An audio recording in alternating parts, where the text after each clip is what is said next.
자, 오늘 우리에게 주시는 하나님의 말씀 같이 나누겠습니다. 오늘 함께 나눌 본문 말씀은요, 이사야서 11장 1절 2절 말씀입니다. 이사야서 11장 1절 2절 말씀 우리 같이 한 목소리로 봉독하겠습니다.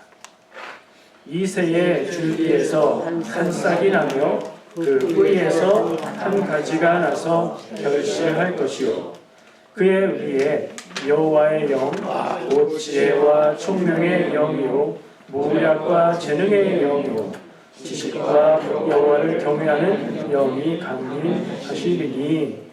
아멘. 자, 이사야서 말씀이에요. 복습을 한번 해볼까요? 이사야서는 66장이나 있고 되게 길다. 근데 내용을 보니까 내용상 세수로 나눌 수 있다. 지난주에 얘기했던 거죠. 자, 오늘 11장이니까 1장부터 39장까지는 뭐라고 그랬죠? 나눠서 붙인 이름이 첫 번째 있으니까 제1 이사야다. 이거는 뭐 기본이고요. 제1 이사야의 배경 상황은 어떤 상황이랬죠?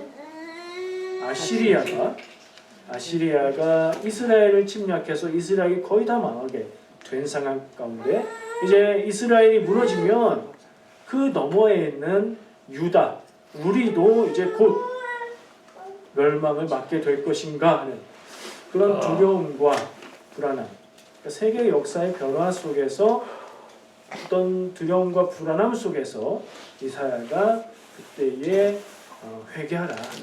하나님 앞에 회개하고 온전히 서라 하는 말씀을 전해준 게 첫 번째 부분이라고 말씀을 드렸었죠. 자, 오늘 11장 말씀을 보니까 이새의 줄기에서 한 싹이 났다. 그 뿌리에서 한 가지가 났다. 같은 말, 같은 내용을 조금 바꾸어서 두 번 반복한 거예요. 이새의 줄기에서 나는 싹이나 이새의 뿌리에서 나는 한 가지나 같은 거예요. 그게 뭘 얘기하는 거죠? 이새는 뭐죠? 이새는 사람 이름이에요. 이새는 누구예요 그러면? 누구 아버지인데? 다윗 왕의 아버지입니다. 사무엘이 다윗을 기름 부어서 왕으로 세우는 것을 할 때 이새의 집에 가서 그 아들들을 다 보고 막내 아들이었던 다윗을 데려다가 기름 부어서 왕으로 세우죠. 그 이새를 얘기하는 거예요. 그럼 그 이 이새의 줄기에서 나는 한 싹은 뭘 얘기하는 걸까? 이새의 줄기에서 난다는 건 무슨 얘기일까? 이새의 가문을 통해서 이새의 자손 중에 다윗 왕도 있을 것이고, 일단 첫 번째 다윗 왕이 여기서 말하는 대상이 될 수 있을 것 같아요. 이스라엘의 역사를 정리하고 부강한 나라로 하나님 앞에서 온전한 믿음의 백성들로 세우는 그런 역할을 다윗이 하잖아요. 이새의 줄기에서 난 한 싹은 다윗이라고 생각할 수도 있고, 그 다음 뭐 솔로몬 시대도 괜찮아요. 솔로몬 생각도 할 수 있고, 또 멀리 가면 어디까지 볼 수 있을까요? 이 가문이 어디까지 이어지죠? 예수님까지 이어집니다. 예수님 그리스도 구원자, 단지 유다 지파뿐 아니라 단지 이스라엘 유대인들뿐 아니라 온 세상에 구원이 필요한 모든 사람들을 구원하실 메시아가 이 이새의 줄기에서 날 거다 라고 얘기하는 말씀이에요. 두 가지 의미로 생각할 수 있는 거죠. 역사 속에서 이스라엘을 구원할 자가 이 이새의 가문에서 나올 거다.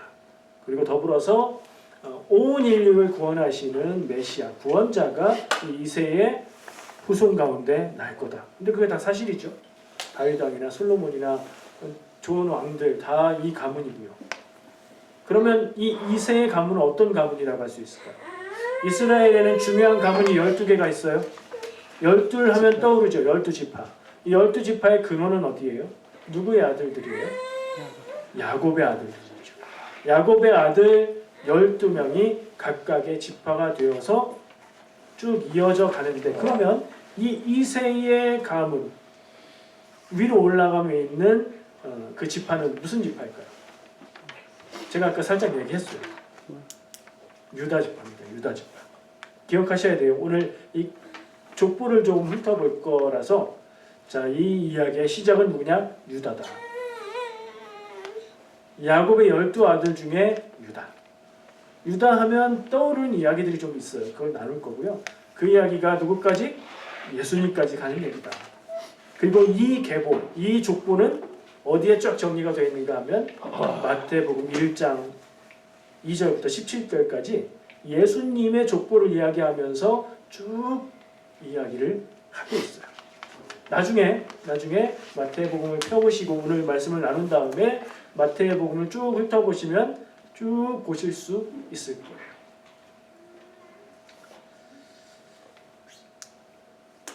유다부터 시작해서 예수님까지의 족보를 한번 추적하면서 어떤 의미를 발견해 볼 건데 지금 시기가 교회력의 절기로 언제라고 했죠? 대림절, 어드벤트, 예수님의 오심을 기다리는, 그러니까 크리스마스를 기다리는 4주간의 기간이에요. 그때 이제 초를 하나씩 피면서 기다리는 그런 전통이 있지요. 그래서 주보에 초를 넣어 놓은 거예요. 자, 그 기간 우리는 예수님을 기다리는데 그 족보를 거꾸로 거슬러 올라가서, 그리고 이사야서에서 말하고 있는 이새의 줄기, 이새의 뿌리라고 말하는 이유는 뭔가, 이런 것들을 한번 생각해 보려고 합니다. 마태복음에 나타나고 있는 족보, 성경에는 여러 군데에 여러 족보가 나타나요.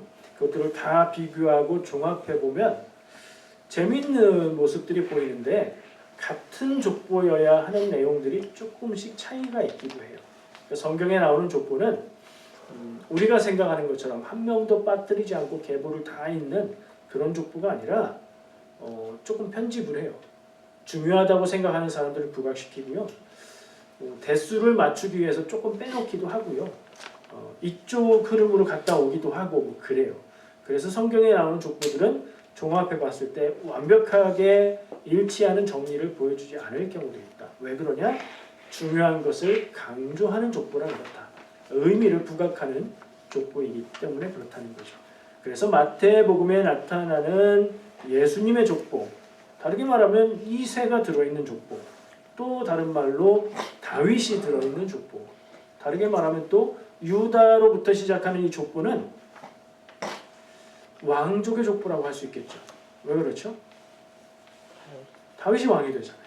다윗이 유다 지파의 왕, 그리고 이스라엘 지파의 왕이 되고요. 하나님은 그 유다 왕조를 축복하시면서 영원토록 이어지게 하겠다 말씀하셨으니 그 영광스러운 왕족 가문인 거잖아요. 여기 혹시 우리 조상이 왕족인데 이런 분 계십니까? 조선 왕조의 후손 혹은 뭐 고려 이전의 왕조들의 후손들 있어요. 그런 특징이 있어요. 왕족의 족보라 이런 생각을 해볼 수 있고요. 또 한편으로는 왕족의 족보라는 사실과는 조금 의외일 수도 있는데 의외로 그 족보들을 가만히 살펴보면 도드라지는 인물들이 있어요. 보통 족보 같으면 이름이 안 나올 사람들이 나옵니다.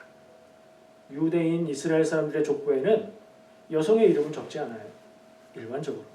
근데 이 마태복음 1장에 나오는 족보에는 다수의 여인들의 이름이 나옵니다. 그리고 그 여인들은 대체로 이방인이거나 혹은 그렇게 자랑스럽고 떳떳하지 않은 것 같은 이야기를 담고 있는 여성들이에요. 누구누구 나오는지 한번 생각나시는 분 있으면 얘기해 보실래요? 라합 누구예요? 여리고성의 기생으로, 여리고성에 살던 사람이니까 가나안 원주민이잖아요. 이방인이죠. 근데 여리고를 정탐하러 왔던 이스라엘 정탐꾼들을 살려주고 그들을 숨겨주고 그들에게 여러분들이 왔을 때 우리 성이 무너질 건데 내가 그렇게 믿고 있는데 그때 나와 우리 가족들을 살려주시고 여러분들의 백성과 함께 살 수 있도록 해주세요 해서 함께 살게 돼요. 그 사람이 이 족보에 들어가 있다. 이 유다 지파의 족보, 예수님까지 이르는 족보 가운데에 이방인이 들어와 있다는 걸 알 수 있는 거죠.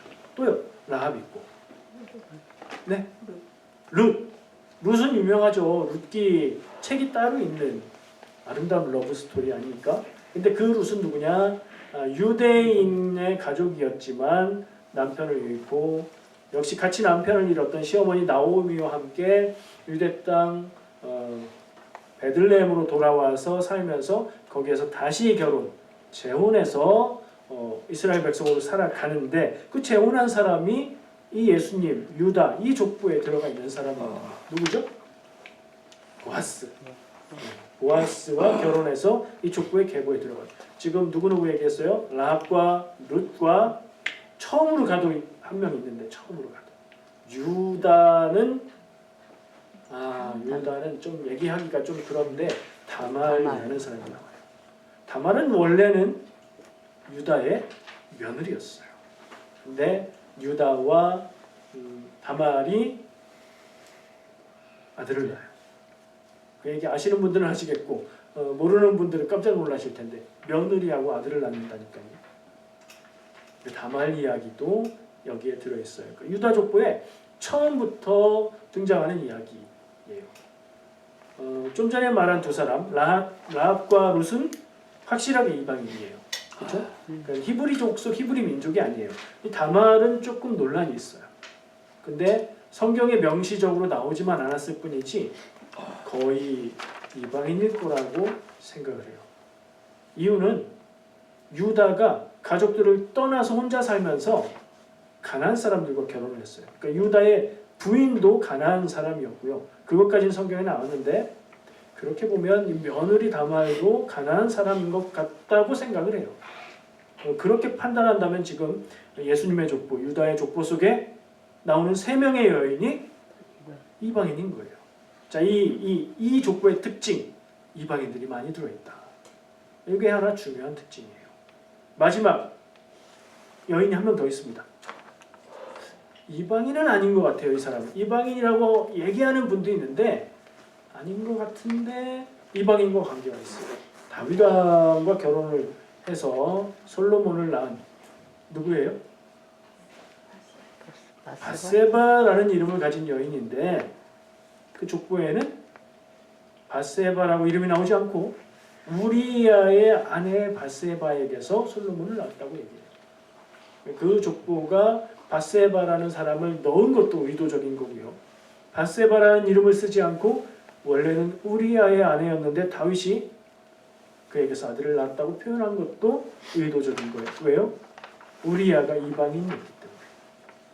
그러니까 바세바는 다윗과 결혼해서 솔로몬을 낳았지만 원래는 이방인의 아내였던 사람이었다는 거죠. 그러니까 이방인 혹은 이방인과 관계된 사람 여인들이 4명이나 이 족보에 들어가 있는 거예요. 그것도 중요한 시기에 중요한 인물입니다. 이 족보의 특징이다.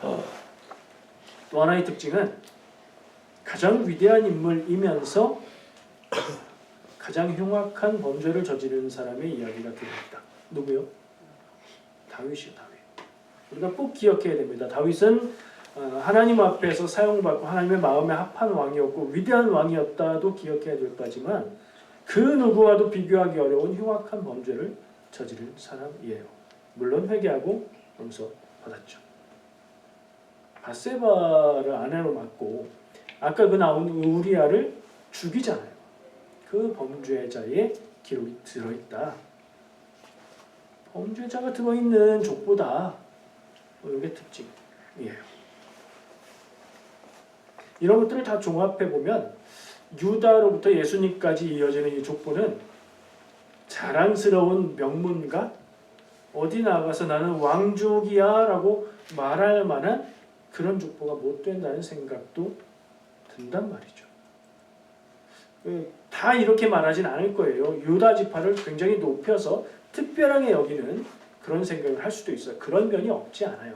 그러나 또 다른 면을 보다 보면 유다 지파의 족보 속에는 이러한 이야기들이 마태복음에 다 드러나게 기록되어 있다는 게 특징이라는 거죠. 부끄러운 일은 숨길 법도 한데 숨기지 않고 다 기록했다는 건 이게 중요하다는 이야기인 거예요. 오늘 저는 그걸 좀 집중해서 보려고 합니다. 여기에 족보에 있는 인물들 확인은 나중에 마태복음을 보시면서 보시고요. 지금 얼핏 얘기했지만 중요한 인물들을 한번 또 자세히 얘기해 볼게요. 첫 번째 유다. 유다의 안 좋은 점은 아까 얘기했어요. 유다의 긍정적인 점이 있습니다. 유다가 야곱의 아들 형제들 중에 첫째 아들이 아니에요. 그럼에도 불구하고 하나님이 선택하신 구원의 계보를 이어가는 그런 지파가 되는 데는 좋은 게 있을 거다 이렇게 생각해서 사람들이 유다의 좋은 점이 뭔가 찾습니다. 그래서 얘기하는 게 꼽는 게 그 형제들 중에 누가 있어요? 총리가 된 요셉이 있죠. 그 요셉이 형제들에게 갔을 때 형제들이 쟤 죽여버리자라고 할 정도로 미움받았거든요. 붙잡아서 진짜 죽이려고 했어요, 형들이. 근데 동생 요셉을 왜 우리 피부치를 죽이냐? 죽여서 좋을 게 뭐냐? 죽이지 말고 마침 저기 보니까 상인들이 지나가는데 우리 그냥 우리 손에 피 묻히지 말고 저 상인들에게 팔자 라고 얘기해서 요셉이 죽는 것을 막고 보호해준 그런 얘기를 한 인물이에요. 그 유다의 좋은 점은 그거예요. 그래서 그 얘기를 하면서 이 일을 하나님이 유하게 보셔서 유다 지파 이 가문을 구원의 계보로 사용하셨다. 예수님이 낫다는 의미에서 구원의 계보라는 거예요. 그랬다. 이렇게 해석을 합니다. 근데 성경에서 그렇게 말하진 않아요. 그렇지 않다는 것도 아니에요. 그러니까 무슨 얘기냐? 그렇게 말하는 건 일리가 있는 해석 중에 하나다. 반대로 아까 얘기한 대로 며느리와의 사이에서 아들을 낳고 그리고 나서 저 며느리가 나보다 옳다라고 말할 정도로 스스로 인정한 부끄러운 모습을 갖고 있는 인물이기도 하죠. 그러니까 하나님이 선택하신 그런 집안의 처음 인물인데 이 집안은 처음부터 볼만한 집안이었다는 생각을 그쪽으로 이렇게 기울여서 생각해 보면 그런 생각도 해볼 수 있는 거죠. 다른 형제들도 있을 텐데 이런 얘기 없는 다른 집안도 있을 텐데 후손들이 훌륭해서 그랬을까요? 어쨌든 저는 유다의 이야기 속에서는 그런 부분을 발견하게 돼요. 두 번째, 이름을 기억하실 수 있는지 모르겠는데 한국 분들은 이 이름을 식당에서 많이 얘기합니다. 살몬. 성경에 한글 표기가 살몬이에요. 이름인데 이 사람은 유명한 사람 별로 유명한 바가 없어요. 근데 무엇으로 기억해야 되냐? 참고로 살몬은 이제 보통 한국에서 배울 때는 L 발음은 묵음이다. 그래서 세몬 뭐 이렇게 해라고 배우는 거죠. 어쨌든 이 살몬은 라합과 결혼한 사람이에요. 아까 라합이 족보에 들어있다고 했잖아요. 여리고 이방인의 성에 그냥 사람이 아니라 기생이었던, 다른 말로 더 적나라한 말로 바꾸면 창녀였던 라합, 그와 결혼했다. 이 살몬이. 그래서 아들을 낳았다라고 성경에 기록되어 있습니다. 더구나 이 라합은 이방인이지요. 게다가 민족을 배신한 배신자. 뒤집어 말하면 동족의 입장에선 민족의 배신자이지만 뒤집어 말하면 이스라엘을 구원하시는 하나님을 믿고 개종한 사람인 거죠. 네. 그런 입장들로 생각해 볼 수 있어요.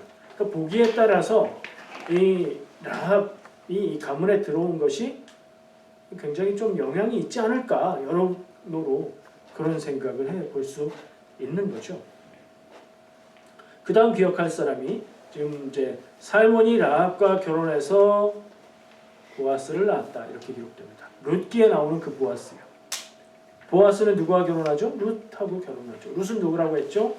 원래 유다 사람인 가족에게 모압 땅에서 결혼했다가 남편들이 다 죽고 나오미와 룻 둘만 베들레헴으로 돌아와서 사는 이야기, 그리고 이 보아스와 결혼하게 되는 이야기가 룻기의 내용인데, 그걸 정리해보면 보아스는 이 집안의 인물로서 이방인 출신 여인과 결혼을 한 거죠.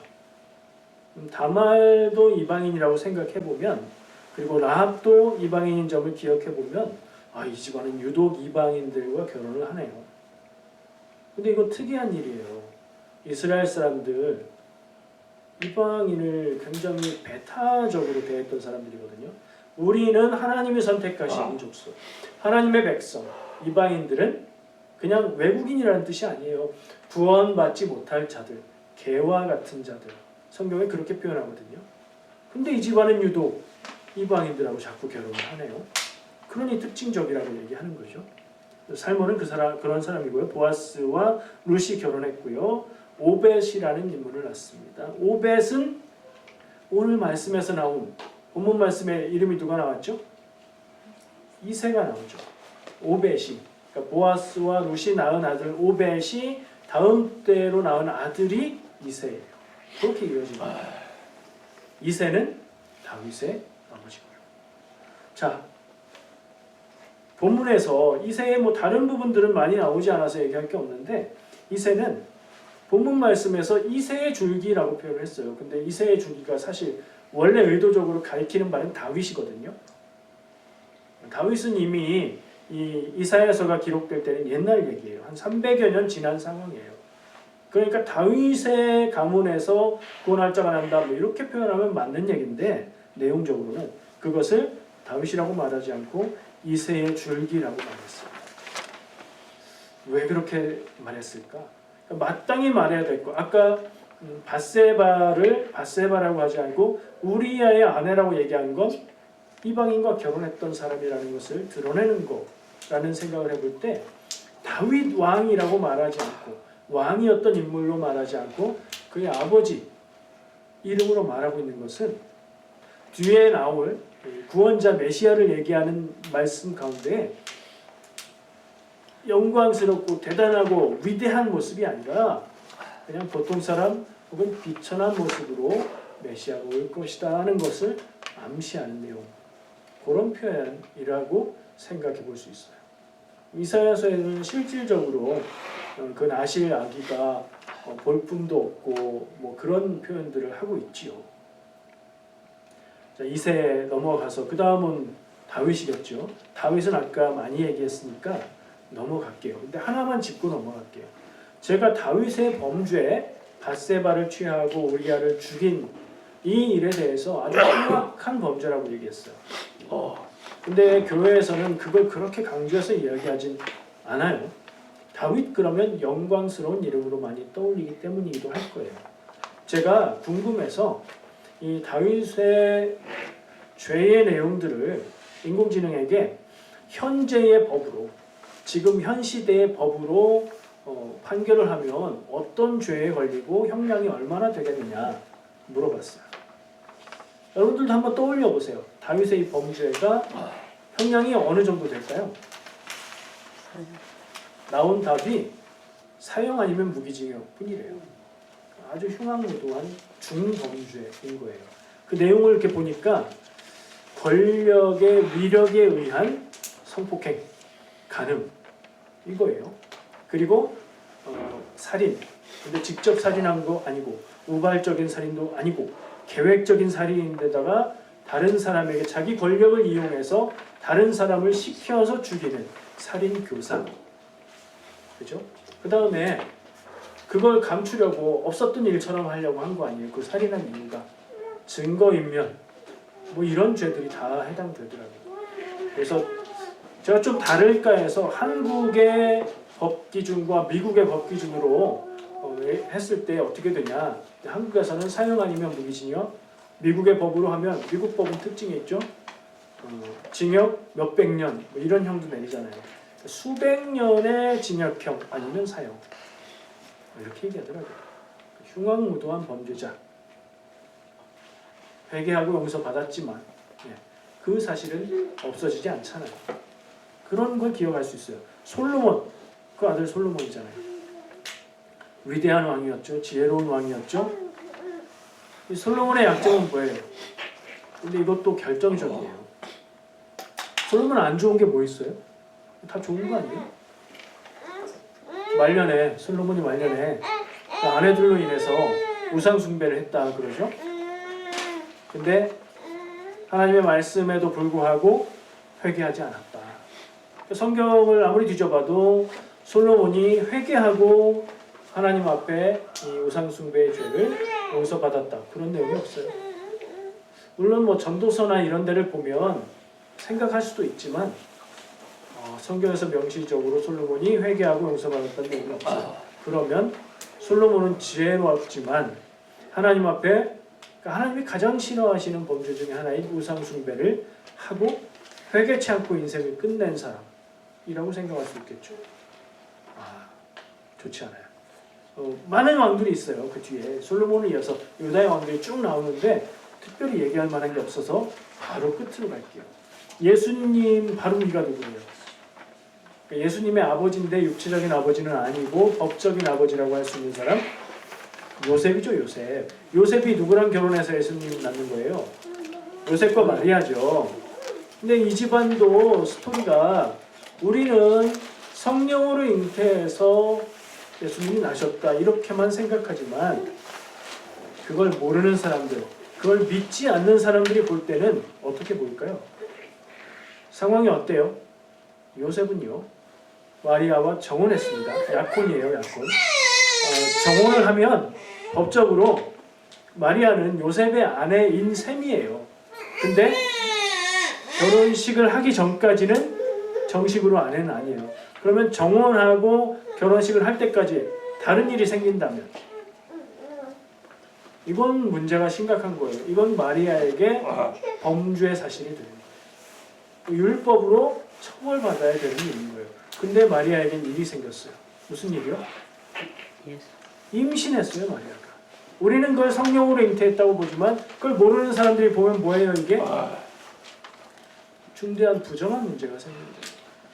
마리아는 정혼을 했음에도 불구하고 정결을 지키지 않고 이거 속도 위반이 아니에요.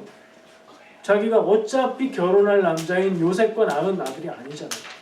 속도 위반의 문제가 부정한 아이를 임신한 거예요. 물론 예수님을 그렇게 표현하는 건 좀 문제가 있지만 신앙적인 관점이 아닌 모르는 사람들의 관점에서 볼 때는 그렇게 보인다는 거죠.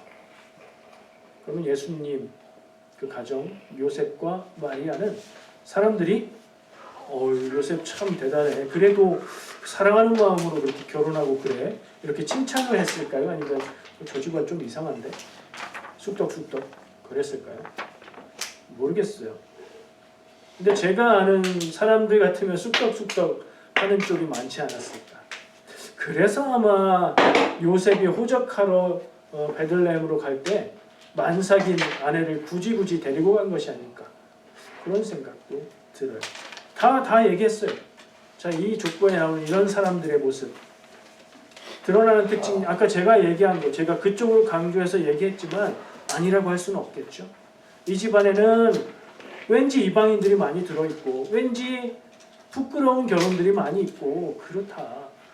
흉악한 범죄자도 있고 왕족이라고 자랑할 가문인가요? 아닐 수도 있다. 자, 교훈을, 메시지를 이것만 살펴보고 끝나면 뭐 허무하죠. 이런 질문을 해보게 됩니다. 구원은 어디서 오는가? 한번 여러분들도 생각해 보세요. 왜 제가 이런 질문을 했는가? 하나님이 유다 가문, 유다 지파를 선택하셔서 구원자 예수님을 낳게 하신 것, 다른 집안에 구세주를 낳게 하실 수 있었는데 이 유다 가문을 선택하신 거잖아요. 거기엔 이유가 있을 거다. 이런 부끄러운 모습도 있고 특이한 점도 있고 약점이 될 부분이 많은 집안에 하나님의 선택이 있었다는 거, 왜 그랬을까? 그런 생각을 하다 보니까 예수님은 곧 구원이니까 구원은 어디서 오는 것일까 하는 질문을 하게 된 겁니다. 구원은 어디서 옵니까? 하나님에게서 오죠. 그 얘기로 마무리할 거예요. 자, 그 전에 여러분 우리나라의 한국인들의 성씨가 몇 가지인 줄 아세요? 조사해 보기 전에는 알 수 없죠. 한번 찍어 보실래요? 뭐 김이, 박, 뭐 최, 뭐 이런 많은 성씨들 빼놓고도 뭐 다른 성씨들이 있겠고, 그럼 뭐 몇십 개 정도 되지 않을까 이런 생각할 수 있죠. 조사해 보니까 2015년에 5,582개의 성씨가 있대요, 한국에. 왜? 가장 특이한 성씨로는 도깨비 씨도 있대요. 한 명 있대요. 그분이 시조인 거죠. 가문을 만들고 나는 도깨비 씨다. 성이 없는 한국인이 없어요. 그죠? 무슨 얘기죠? 그 한국 사람 중에 어떤 분들은 나는 왕족 가문이야 이렇게 자랑하기도 하죠. 어떤 분들은 역사에 나오는 그 유명한 분 있지, 그 대단한 분, 그게 우리 집안이야. 이렇게 자랑하기도 해요. 어떤 분들은 우리 집안에서 말이야, 조선시대에 과거 급제자가 몇 명인 줄 알아? 이런 얘기도 해요. 자기 집안을, 우리 집안은 뭐 별일 없어. 우리 집안, 우리 조상은 말이요, 노비셨어. 이렇게 말하는 사람은 없죠. 우리 조상은 백정이었다고 그러더라고. 이런 사람도 없어요. 근데 조선시대에 있었던 수많았던 노비와 백정, 천민들은 다 어디 갔을까요? 무슨 얘기냐면 우리가 우리 집안을 이야기하고 우리 가문을 이야기하고 이거 별로 소용없는 일이다. 다 이렇게 합해졌거든요. 혈통이, 집안이 그렇게 중요한가? 혈통 가문이 중요합니까? 내가 어떻게 사는지가 중요합니까? 조상들이 뭐 별볼일 없는 사람이었어도 내가 위대한 인생을 살면 위대한 인생인 거죠. 조상들이 대단하고 위대했어도 내가 엉망으로 살면 엉망인 인생인 거죠. 정작 중요한 건 내가 어떤 인생을 어떻게 사는지이겠죠. 신앙에 있어서도 똑같아요. 구원, 혈통은 아무 관계가 없습니다. 성경에서 강조하는 바가 그거예요. 유대인도, 헬라인도, 이방인도 차이가 없고 똑같다. 그게 신약시대의 성경이 말하고 있는 구원의 조건. 구원의 조건은 혈통 아니고 뭐다? 믿음이다. 하나님의 사랑을 믿고 예수 그리스도의 보혈의 은혜를 믿는 그 믿음이 구원을 가져오는 것이다 라고 얘기하지요. 제가 좀 전에 말한 조상, 가문, 그거보다 내가 지금 어떻게 생각하고 무슨 생각을 가지고 어떻게 살고 있느냐가 중요하다고 말한 것과 똑같아요. 우리 인생의 구원은 어디서 오는가? 하나님에게서 오는데 그걸 믿느냐 안 믿느냐에 달려있는 거다. 믿음에 달린 것이다. 삶의 열매는 어떠냐? 어떤 생각을 가지고 어떻게 말하며 어떤 행동을 하면서 인생을 쌓아가느냐에 따라 다른 열매가 맺히는 거죠. 우리의 구원은 우리 조상들의 위대함에서 오는 것도 아니고 위대한 가문에서 태어났기 때문도 아닌 거예요. 오히려 오늘 살펴본 유다 가문의 족보를 기억해 볼 때에 연약함, 실패, 소외된 입장에 처한 것이 오히려 구원에는 하나님의 선택을 받는 조건이 될 수도 있다는 생각을 해요. 왜 그럴까요?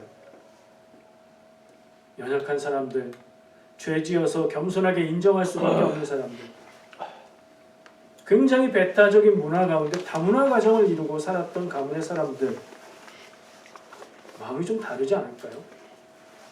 이방인들이 막 섞여 있고 우리 할머니가 이방인이고 뭐 그런 집안에서 이방인은 개와 같은 사람들 이런 말 할 수 있을까요? 안 되겠죠. 그런 입장에 처해 있던 상황들이 많이 있는 가문에서 저 사람들은 율법도 지키지 않는 사람들이야. 안 돼. 나빠. 이렇게 말할 수 있을까요? 죄인이 있었던 가문에서 약한 자들, 죄인이었던 입장에 있었던 사람들, 소외된 사람들의 입장을 경험하고 이해하는 마음을 가졌던 사람들, 그 시대에 이방인들을 품어서 다른 사람들보다 순수한 히브리 민족의 혈통을 가진 사람들보다 좀 더 열린 마음을 가진 사람들, 그게 하나님의 선택을 받는 조건이라면 조건이지 않을까 하는 생각을 해보게 됩니다. 우리에게 구원의 근거가 없습니다. 내가 구원받을 만한 조건이 나한테 없어요. 내가 착해서 하나님이 구원하신다? 그렇지 않잖아요. 저는 어렸을 때 제가 착한 사람인 줄 알았는데 나이 들면서 안 착한 모습을 보고 아니구나 깨닫게 됐어요. 그럼에도 불구하고 나를 사랑하시고 구원하시는 하나님의 사랑 때문에 구원받는 거잖아요. 우린 다 모두 고만고만한 죄인일 뿐입니다. 누가 더 크냐 작냐? 누가 죄가 더 크냐 작냐? 비교할 필요가 없습니다. 그래서 하나님이 보내주시는 구원만이 유일한 희망이고요. 이사야서에서 말하고 있는 이새의 줄기에서 나는 이새의 뿌리에서 나는 그 희망이 메시아인 거고요. 그 메시아는 사람에게서 난 뭐가 아닌 하나님이 보내신 분일 수밖에 없는 거지요. 자, 대림절 둘째 주 말씀을 이렇게 나누어 봤습니다.